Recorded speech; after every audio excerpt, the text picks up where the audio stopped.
नमस्कार सर्वांना, श्री स्वामी समर्थ. तुम्हा सगळ्यांचं आपल्या चॅनलमध्ये खूप खूप मनापासून स्वागत. तर आजचा दिवस तुम्हाला खूप छान आनंदाचा जाऊ दे हीच स्वामींची चरणी प्रार्थना करते आणि आजच्या व्हिडिओला सुरुवात करते. तर बघा, उद्या आहे 1 फेब्रुवारी आणि उद्या आहे माघी गणेश जयंती.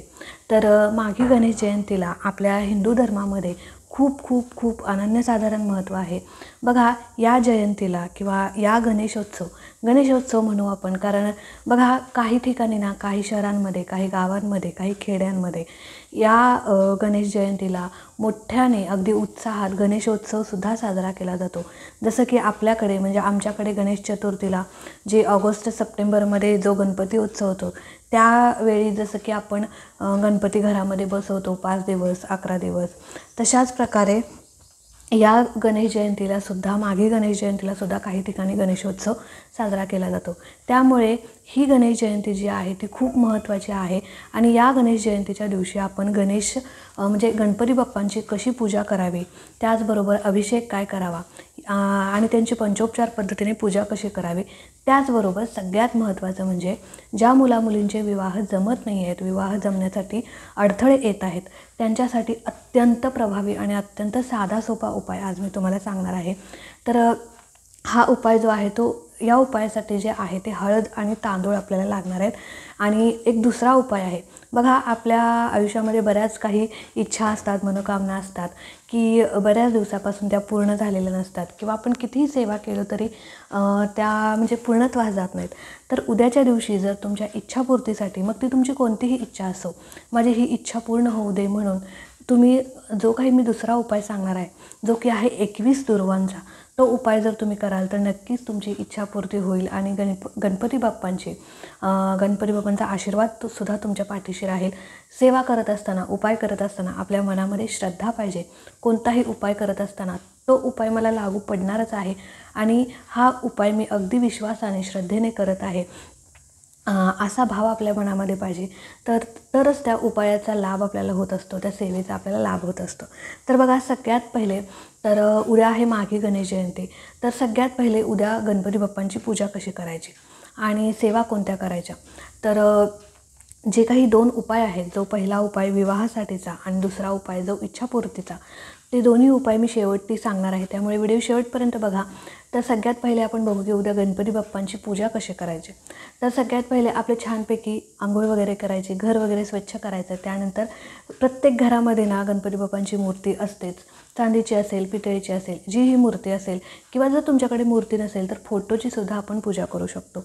तर मूर्ती असेल तर अर्थात मूर्तीवरती एक ताम्हण घ्यायचं आहे. ताम्हणामध्ये सगळ्यात पहिले आपली देवपूजा वगैरे करून घ्यायची. आणि बघा, आपण कोणतेही काम, कोणतेही शुभकार्य गणपती बाप्पांच्या पूजनाने करत असतो. तर सगळ्यात पहिले दिवा प्रज्वलित करायचा. अग्नीच्या साक्षीने आपल्याला ही पूजा करायची आहे. तर दिवा प्रज्वलित करायचा. त्यानंतर एक ताम्हण किंवा एखादी डिश घ्यायची. त्याच्यानंतर त्यामध्ये थोडेसे तांदूळ टाकायचे आणि त्याच्यावरती गणपती बाप्पांची मूर्ती ठेवायची. जर तुमच्याकडे मूर्ती नसेल ना, तर तुम्ही त्या ठिकाणी सुपारी देखील ठेवू शकता, कारण फोटोवरती आपण अभिषेक वगैरे करू शकत नाही. त्याच्यामुळे जर तुमच्याकडे फोटो असेल तर मूर्तीच्या जागी तुम्ही एक सुपारी घ्या गणपती बाप्पांचं प्रतीक म्हणून, आणि सुपारीला देखील तुम्ही अभिषेक करू शकता. आणि मूर्ती असेल तर मग ती मूर्ती त्यामध्ये ठेवायची. आणि त्यानंतर सगळ्यात पहिले पाण्याने अभिषेक करायचा. जर तुमच्याकडे गळती असेल तर अतिशय उत्तम, आणि नसेल तर मग हाताने तुम्ही अभिषेक करू शकता. 11 वेळा, 21 वेळा चमच्याने अभिषेक म्हणजे पाण्याचा अभिषेक करायचा आहे. अभिषेक करत असताना ओम गण गणपते नमः या मंत्राचा जप तुम्ही करू शकता, किंवा वक्रतुंड महाकाय सूर्यकोटी समप्रभ निर्विघ्नं कुरु मे देव सर्वकार्येषु सर्वदा हा मंत्रसुद्धा तुम्ही म्हणू शकता.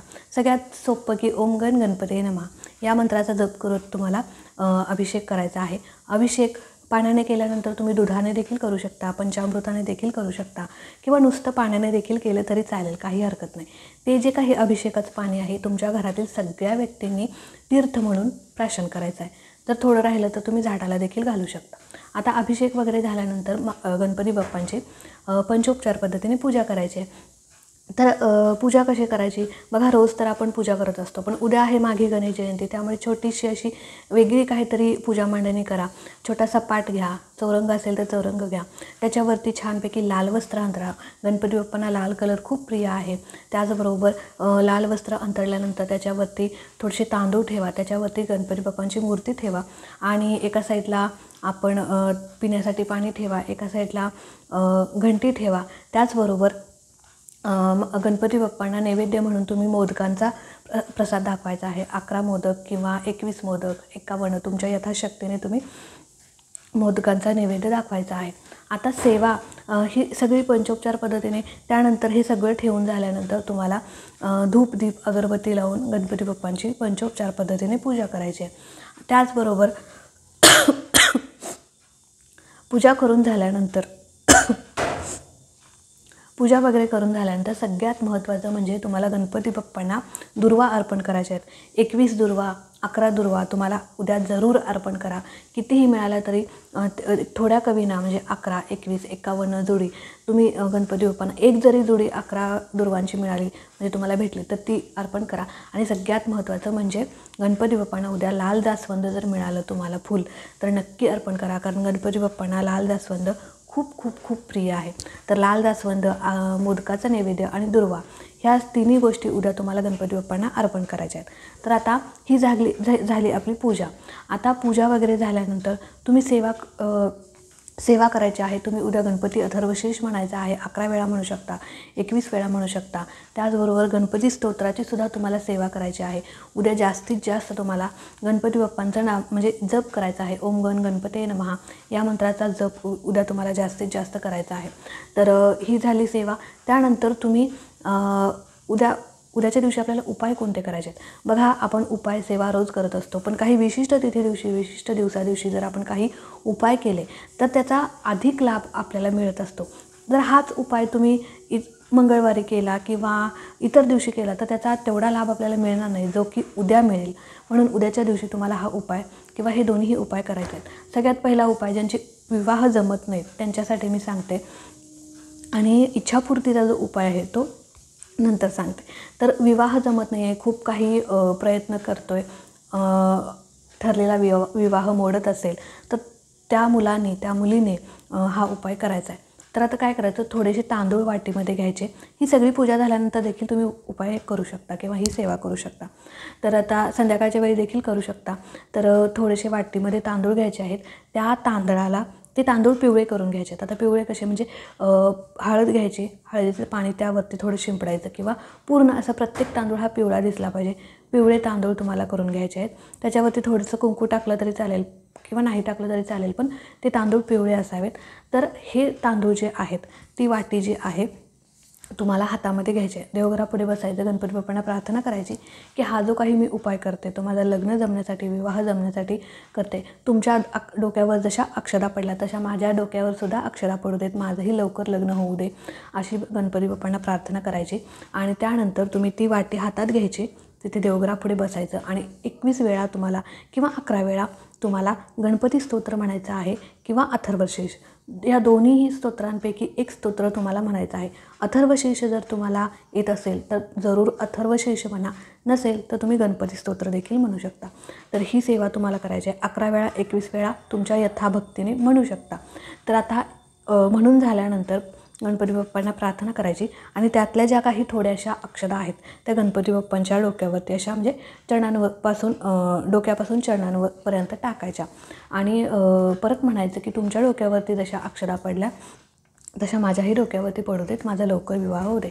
अशाच प्रकारे तुम्हाला 21 घरांमध्ये जाऊन ह्या अक्षदा गणपती बाप्पांच्या डोक्यावरती किंवा डोक्यावरती टाकायच्यात. आता 21 घरांमध्ये म्हणजे पहिलं घर तुमचं झालं, दुसरं घर म्हणजे तुमच्या गावामध्ये जर मंदिर असेल, आता असं कोणतंच गाव नसतं की जिथे मंदिर नाही, तर त्या मंदिरात तुम्हाला गणपती बाप्पांच्या जायचं आहे. तिथेसुद्धा त्या आपण वाटीत सेवा केलेल्या ज्या अक्षदा आहेत तिथेसुद्धा जायचं आणि त्या अक्षदा तुम्हाला टाकायच्या आहेत, गणपती बाप्पांना अर्पण करायच्या आहेत. आणि तिथेसुद्धा जाऊन तुम्हाला असंच बोलायचं आहे. तर हे दोन झालं, पहिलं तुमचं घर झालं, दुसरं गणपतीचं मंदिर झालं. आणि त्यानंतर 19 घरं तुम्हाला अशी 19 घरं तुम्हाला शोधायची आहेत की जिथे बघा हल्ली आहे ना, लोक खूप शंका घेतात की हा माझ्या देवघरापुढे येऊन काय करतोय किंवा कसले तांदूळ टाकतोय. तुम्ही अशाच घरांमध्ये जा जिथे तुम्हाला कोणी काही प्रश्न विचारणार नाही किंवा तुम्ही जिथे कम्फर्टेबल असाल, मित्रमैत्रिणी, काका काकू अशांच्यात तुम्ही घरी जा. प्रत्येक घरामध्ये जायचं, थोड्या आपण सेवा केलेल्या अक्षता घ्यायच्या, गणपती बाप्पांच्या मूर्तीवरती अर्पण करायच्या आणि तिथे तुम्हाला बोलायचं की तुमच्या डोक्यावरती जशा अक्षता पडल्या तशा माझ्याही डोक्यावरती अक्षता पडू देत, नमस्कार करायचा आणि तिथून निघून यायचं. तर अशा प्रकारे तुम्हाला 19 घरांमध्ये जायचं आहे. 19 घरं वेगळी, 20वं घर तुमचं आणि 21वं मंदिर. तर अशा प्रकारे 21 वेळा 21 वेळा गणपती बाप्पांच्या डोक्यावरती तुम्हाला अक्षता टाकायच्या आहेत. आणि हा उपाय जो आहे तो तुम्हाला उद्या करायचा आहे. हा उपाय करून झाल्यानंतर गणपती बाप्पांच्या मंदिरात जाऊन तुम्ही नैवेद्य देखील दाखवायचा आहे किंवा घरात देखील दाखवू शकता. मोदकांचा नैवेद्य तुम्ही दाखवू शकता. आता हा विवाह ज्यांचा जमत नाही त्यांच्यासाठी हा उपाय झाला. आता इच्छापूर्तीचा जो उपाय आहे तो सुद्धा उद्या तुम्हाला करायचा आहे. मग तुमची कोणतीही इच्छा असो, ती इच्छा तुम्हाला गणपती बाप्पांच्या समोर बोलायची आहे आणि तुम्हाला 21 दुर्वांच्या जुडी लागणार आहेत. बघा, 21 दुर्वांच्या जुडी, एक दुर्वा असते जिला 3 पानं असतात. अशा तुम्हाला 21 दुर्वा घ्यायच्या आहेत, त्याची एक जोडी करायची आहे आणि अशा 21 जुड्या तुम्हाला करायच्या आहेत. बघा, एक दुर्वा असते त्या तशा 21 घ्यायच्या, त्याची एक जोडी करायची आणि अशा जुड्या ज्या आहेत त्या तुम्हाला 21 जुड्या तुम्हाला घ्यायच्या आहेत आणि देवघरापुढे बसायचं. 21 जुड्या तुम्हाला घ्यायच्या आहेत, देवघरापुढे बसायचं. त्यानंतर पहिल्यांदा तुमची कोणतीही इच्छा आहे ती गणपती बाप्पांना बोलायची की हा जो काही उपाय मी करते तो माझी इच्छापूर्ती होण्यासाठी करते आणि हा उपाय मला नक्की लागू होऊ दे, तुमचा कृपा आशीर्वाद माझ्यावरती असू दे, अशी प्रार्थना करायची. त्यानंतर त्यातली पहिली जुडी घ्यायची, हातावरती ठेवायची आणि हातावरती ठेवत असताना त्याला हळद कुंकू अक्षता घ्यायच्या. त्या पहिली जुडी घेतली, हळद कुंकू अक्षता घेतली. त्यानंतर जो पानांचा भाग आहे तो गणपती बाप्पांच्याकडे करायचा आणि जो काटेंचा म्हणजे शेंडीचा भाग आहे तो आपल्याकडे करायचा आणि अशा प्रकारे तुम्हाला ती जोडी घ्यायची आणि तुम्हाला एक वेळा अथर्वशीर्ष म्हणायचं. तर एक वेळा अथर्वशीर्ष म्हणायचं. अथर्वशीर्ष म्हणून झाल्यानंतर ती जोडी जी आहे ती गणपती बाप्पांच्या चरणांशी वाहायची. तर अशा प्रकारे तुम्हाला 21 वेळा करायचं. ही पहिलं झालं. दुसरी जोडी घ्यायची, परत हळद कुंकू अक्षता व्हायच्या, परत एकदा अथर्वशीर्ष म्हणायचं, जोडी तशाच प्रकारे धरायची. दुसऱ्यांदा म्हणून झाल्यानंतर सुद्धा ती जोडी जी आहे ती गणपती बाप्पांच्या चरणांशी व्हायची. तर अशा प्रकारे तुम्हाला 21 वेळा करायचं आहे. 21 वेळाच करायचं आहे. तर 1 वेळा करू का, 2 वेळा करू का, नाही. जर आपल्यालासुद्धा काही देवाकडून हवं असेल तर देवाची सेवासुद्धा आपल्याकडून तितकी चांगली आणि विशेष झालीच पाहिजे, तरच देव आपल्यावरती प्रसन्न होत असतात आणि मनापासून झाली पाहिजे. तर अशा प्रकारे तुम्हाला म्हणायचं आहे 21 वेळा. बघा, अथर्वशीर्षाची ताकद जी आहे ती खूप मोठी आहे आणि या उपायाने, या सेवेने तुमच्याकडून 21 वेळा अथर्वशीर्ष म्हणण्याचं जे काही पुण्य आहे ते सुद्धा घडेल आणि तुमच्याकडून सेवासुद्धा होईल. तर आणि त्या सगळ्या ज्या काही 21 वेळा म्हणून झाल्यानंतर प्रत्येक वेळेला जुडी घ्यायची, हळद कुंकू अक्षता घ्यायच्या, पानांचा भाग देवाकडे करायचा, जो काही काट्यांचा भाग आहे तो असा म्हणजे मागचा भाग आहे तो आपल्याकडे करायचा, अथर्वशीर्ष म्हणायचं आणि ती जोडी गणपती बाप्पांच्या चरणांशी व्हायची. अशा प्रकारे 21 वेळेला तुम्हाला करायचं आहे. मी परत एकदा सांगते. आणि 21 वेळेला म्हणून झाल्यानंतर तुम्हाला त्या सगळ्या जोड्या ज्या घ्यायच्या आहेत त्या एका दोऱ्यानं बांधायच्या, म्हणजे त्याची पोटली करायची, म्हणजे सगळ्या एकत्र बांधायच्या त्या सगळ्या 21 जोड्या आणि त्या जोड्या ज्या आहेत त्या गणपती बाप्पांच्या मंदिरात जाऊन तुम्हाला तिथे गणपती बाप्पाच्या चरणांशी अर्पण करायचे. ही सेवा जी आहे ती आपल्याला घरात करायची. घरात करून झाल्यानंतर त्या सगळ्या जोड्या घ्यायच्या आणि गणपती बाप्पांच्या मंदिरामध्ये जाऊन तिथे त्या अर्पण करायच्या. अर्पण करत असताना तुम्ही जाताना मोदकाचा नैवेद्य 5 मोदक, 11 मोदक, 21 मोदक तुमच्या यथाभक्तीने तिथे न्यायचे. गणपती बाप्पांना पंचोपचार पद्धतीने नैवेद्य दाखवायचा आणि ते नैवेद्य तिथे ठेवायचा आणि जो काही प्रसाद राहील तो तुम्ही घरीसुद्धा आणायचा आहे, तुम्ही स्वतः ग्रहण करायचा आहे. तिथेसुद्धा तुम्ही मोदकांचा नैवेद्य गणपती मंदिरात वाटू शकता आणि राहिलेला प्रसाद तुम्ही घरी आणायचा आहे, खायचा. तर अशा प्रकारे ही सेवा आहे ती उद्याच्या दिवशी तुम्ही करा. खूप सुंदर अनुभव येतील. इच्छासुद्धा तुमच्या पूर्ण होतील, यात काही शंका नाही. तर आजचा व्हिडिओ इथेच एंड करते. आवडला असेल तर नक्कीच लाईक करा, शेअर करा. चॅनलवरती नवीन असाल तर चॅनलला सबस्क्राईब नक्की करा. भेटूया अशाच एका नवीन व्हिडिओसोबत, नवीन सेवेसोबत. तोपर्यंत खुश राहा, आनंदी राहा आणि या सगळ्या सेवांसोबत, या सगळ्या उपायांसोबत स्वामींची सेवा देखील करत राहा. श्री स्वामी समर्थ.